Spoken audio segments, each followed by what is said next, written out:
I am Valentine, and I could not bring my passions from a going spring. Edgar Allan Poe. You're dead, you're dead, you're dead, you're dead and out of this world. So you've read the title of the video, and you probably know what a wrap-up is, just, passing in review all of the books you read in a certain amount of time. We've all seen that, we've all done that. What on earth could reading Renaissance possibly mean? Well, let me enlighten you. Reading Renaissance is the term I coined, personally, to describe the reading revolution that happened in my life in the months of May. Important historical background. For the last 2 years-ish, I was absolutely unable to read for pleasure. It must be somehow related to my mental health issues. I do not see a direct explanation.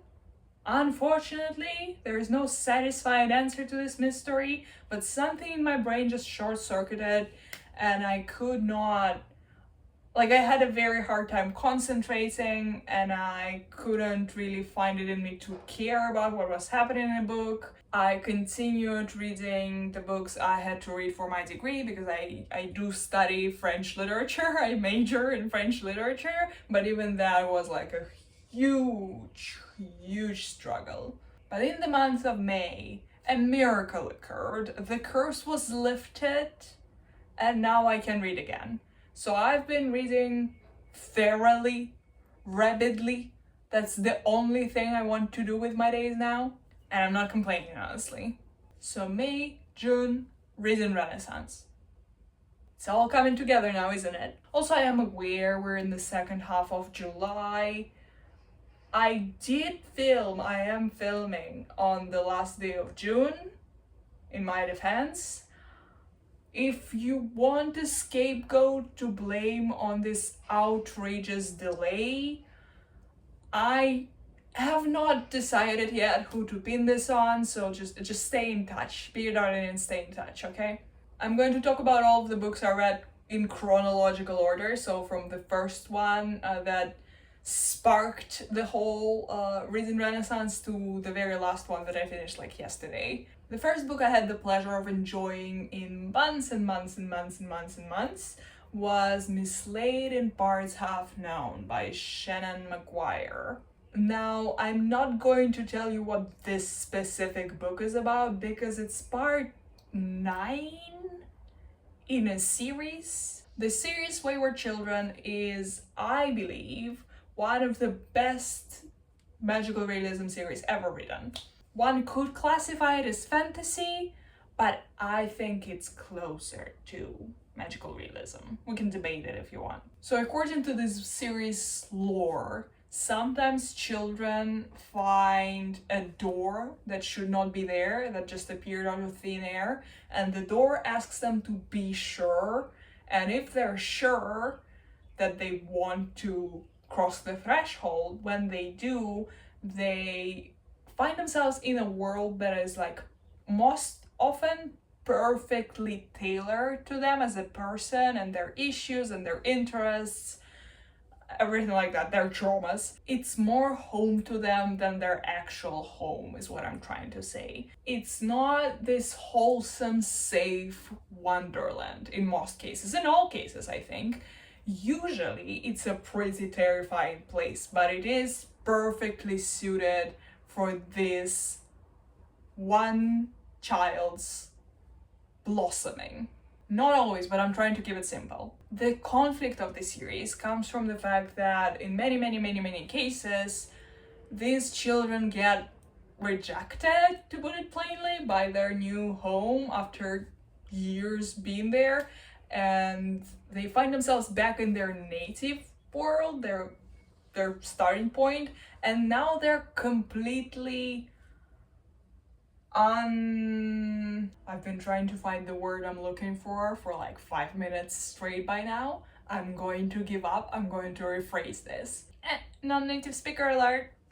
But these children find themselves so profoundly changed by the worlds they went to because they were so perfect for them and they miss them so much. They miss them like air, and everything hurts and they just want to go back so badly. And also because in a lot of cases they go through some brutal character development while there. They become heroes or warriors or other things that children love fantasizing about being, but actually becoming a child's hero, pretty traumatizing, pretty damaging, and the books do go into that. Anyway, they're so profoundly changed that they really struggle to adapt to being back in the real world, and most of them don't really want to adapt anymore. They just want to go back home. And this is where Eleanor West's Home for Wayward Children comes into play.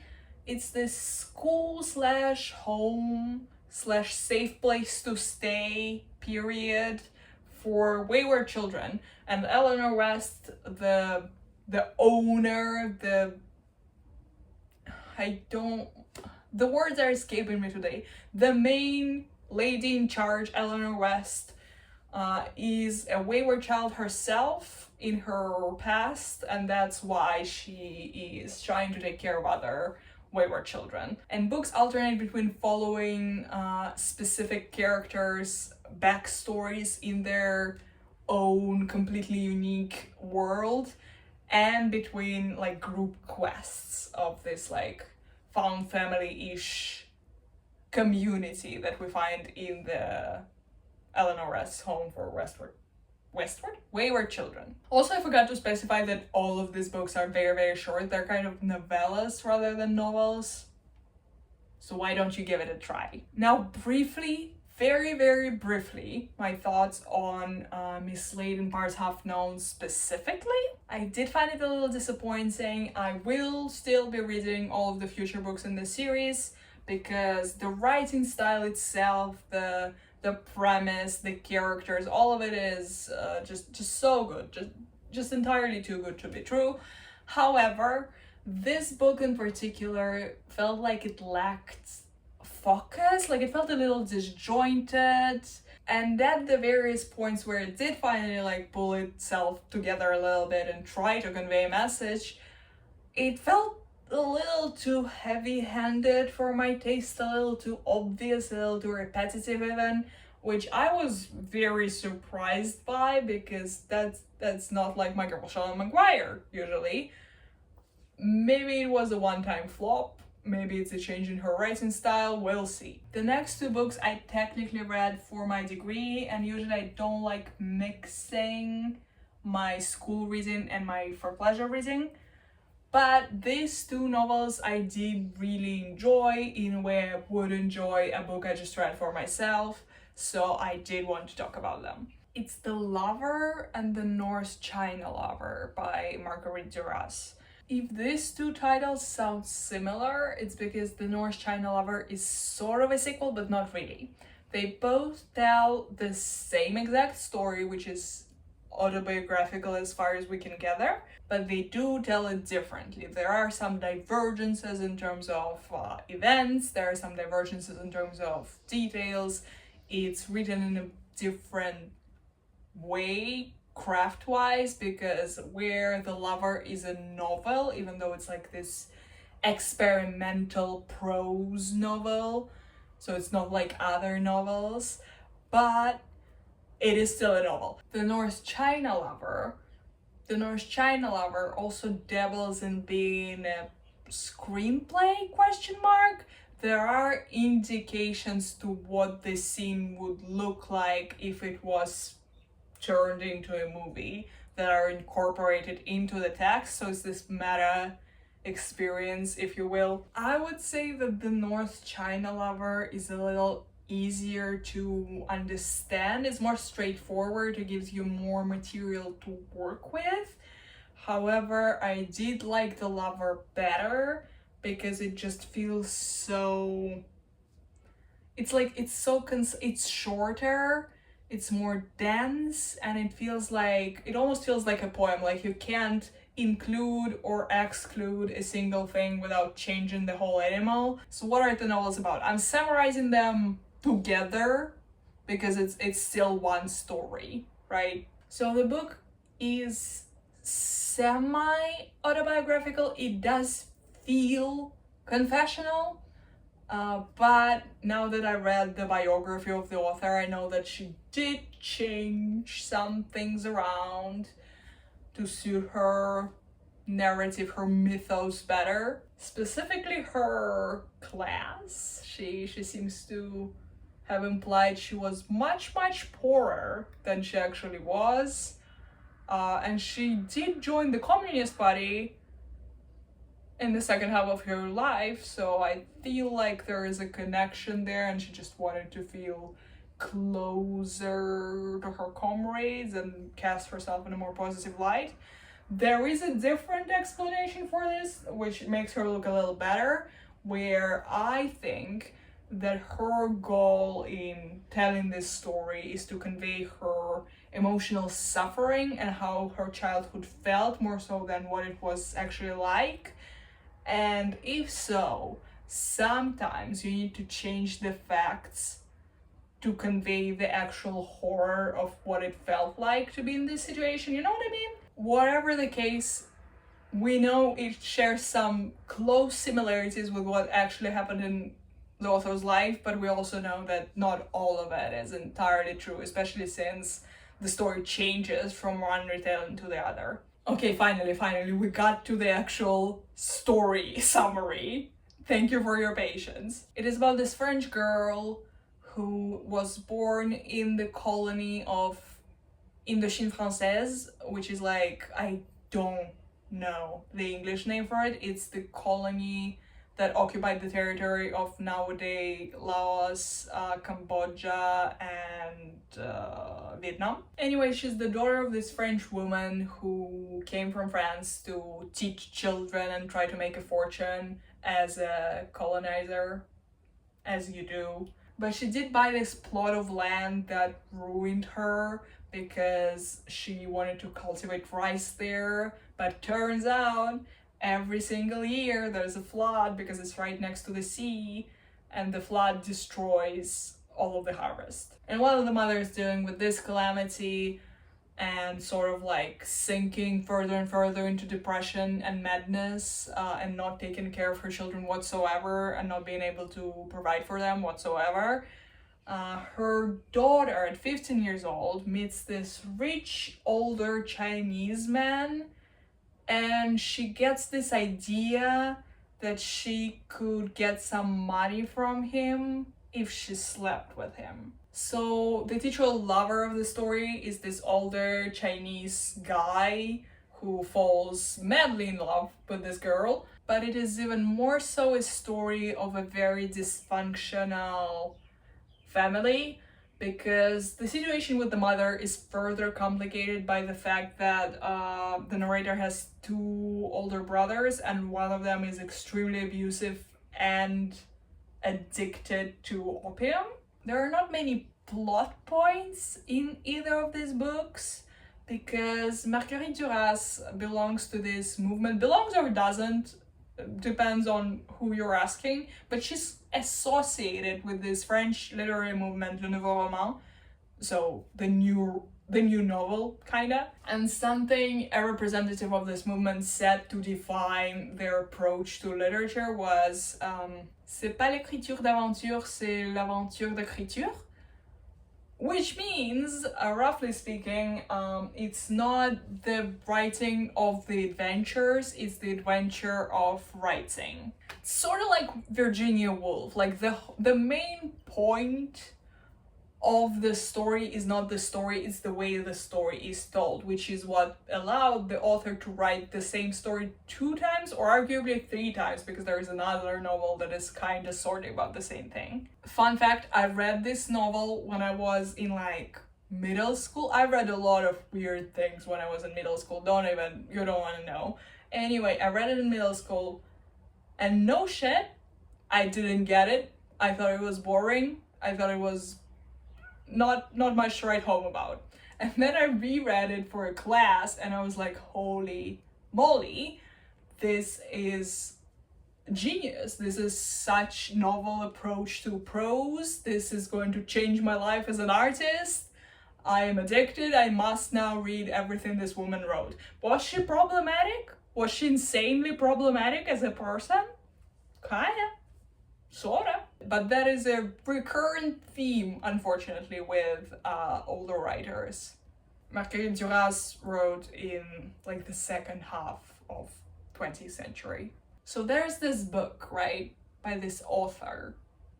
And this was the first book by this author I've read in May. And since then, I've read like 6 of his books.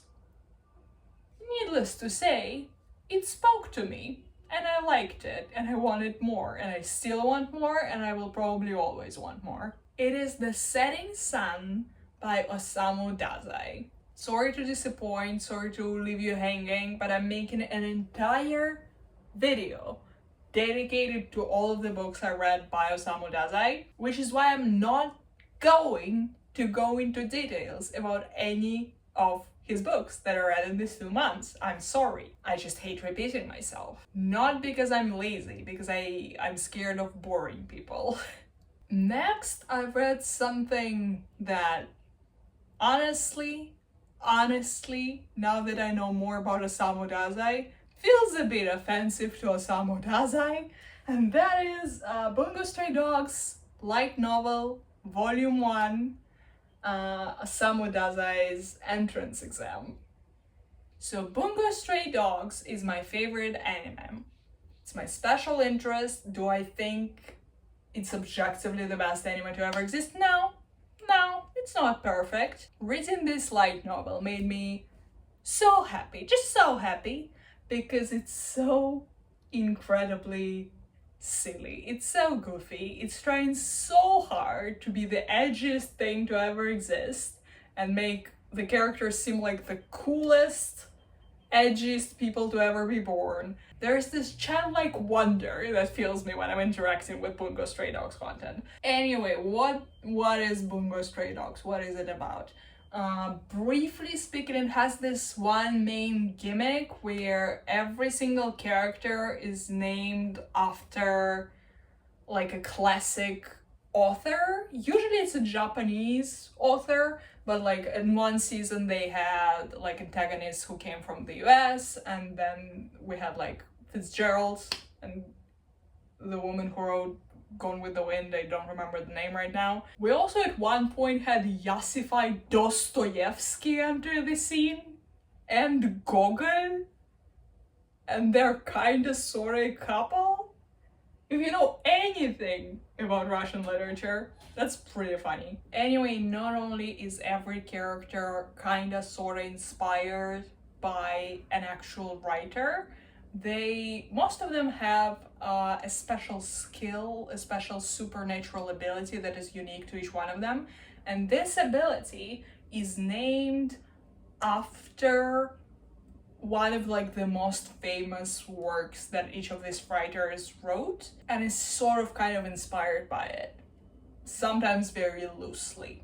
The plot revolves around this detective agency for people with special abilities or skill users who have this important role to play where they deal with crime or like situations where the police is powerless because they're dealing with special ability users, just like them. Not always. Sometimes they're just dealing with something like mysterious or like something they were paid to deal with, like a private detective agency would, but sometimes the government makes them do things. Anyway, they're big dogs, right? They're very important, but they have a major antagonist, and that's the port mafia.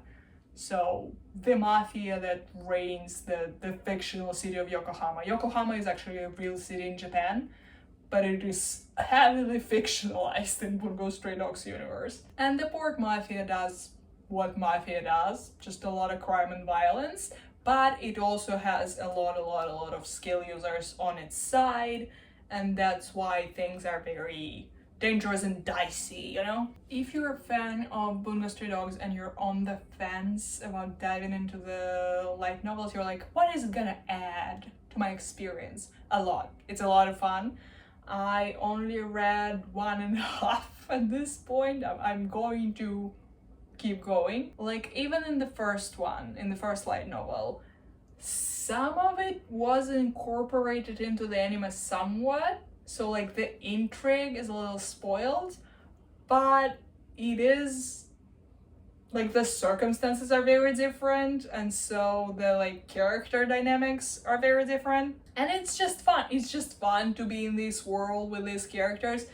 You have no idea how fun and goofy the like Bungo Stray Dogs plot points and character interactions and the lore, how goofy it all sounds when it's in prose form. Oh, and if you're wondering what this specific novel is about, it's about what the title suggests. It's Dazai's first mission in the detective agency. Now, is the portrayal of Osamu Dazai character in poor taste and rather insensitive, knowing the actual biography of the real Osamu Dazai, the man? Yeah, there's no way around it, unfortunately. And I am going to be talking about it a lot in my dedicated video, which is coming out next week, if everything goes according to plan. So just stick around and be outreached with me. Next, I read something I don't have much to say about. I read 9 from the 9 Worlds by Riordan, and it's a collection of short stories written as like a sequel, question mark, to the Magnus Chase trilogy. And the Magnus Chase trilogy is like Percy Jackson trilogy, but it's not about the Greek gods, it's about the Norse gods, which is why I chose to read that one, because I had a period where I was hyper-focused on Norse mythology and I was learning everything I could possibly learn about Norse mythology. Fun fact, I started that trilogy from the second book, because that was in the brief time in my life where I identified as gender fluid and I was trying to find gender fluid representation, and there is a character who gets introduced in the second book who's gender fluid. And I was like, hell yeah, I don't need context. I just need to get to the gender fluid icon. But I liked it so much that I read the first one, and I read the third one, and now I read this collection. Do you need a synopsis for Magnus Chase? I don't think you do. There is frankly not much you need to know to decide whether you want to read it or not. It's this middle grade trilogy with a rather juvenile humor, but I still thought it was funny, like in a comforting, wholesome sort of way. And it's about this kid whose mother dies and he becomes homeless, and then he also dies. That's not a spoiler, I think it's in the summary on the back of the book. He dies and he becomes a like warrior of Odin. He goes to the Viking afterlife, and now he and his friends need to stop Ragnarok from happening. Classic. We've all been there. Ragnarok is like the end of the world prophesized in Norse mythology. There is a theory that I really like, that Ragnarok was not a thing in Norse mythology before Christianity became a thing, and then because Christian missionaries really wanted to like replace Norse gods of old with Jesus Christ, and they were having a lot of trouble doing that because Vikings generally were like, hey, Thor would kill Jesus Christ. Like, Thor is more powerful than Jesus Christ. Why would we worship him? Anyway, there is a theory that Christianity like introduced the idea of this end of the world where like most of the gods get killed to explain the advent of a new faith. 9 from the 9 Worlds does not add anything at all to what we know about the characters or the world, really. And maybe I just misremember the humor in the original books, but this book in particular felt just so like kindergarten level sometimes in terms of humor. There were some bits and pieces that I did still find giggle worthy, but still, overall, pretty mid. If you're like really desperate to be back in that world and with these characters, or like if you just need to pass time and that's like a wholesome safe bet way to spend time. It's not bad. It's not, I didn't hate it. It doesn't do anything bad to the original. It just doesn't do anything good with it either. Then I read The Girl Who Became a Fish by Osamu Dazai. Familia, I present you with my deepest, sincerest apologies, but I could not film any longer on that day because I have to film with my AC off. It makes too much noise, but it is intolerably hot outside currently. So I was just exhausted after filming for like an hour. I could not think clearly anymore, so I had to stop. Moreover, I edited the footage and it's already around like 25 minutes, which is pretty long. I do not presume to be so entertaining as to hold your attention for like an hour. So I just decided to split that wrap up into 2 videos. The second part, if everything goes according to plan, and it should, is coming out next week. A teeny tiny humble reminder that I do have a Ko-fi where you can support me if you're feeling extremely unbelievably generous, because I'm still super far from monetizing my channel, unfortunately. And without an awkward outro, bye bye!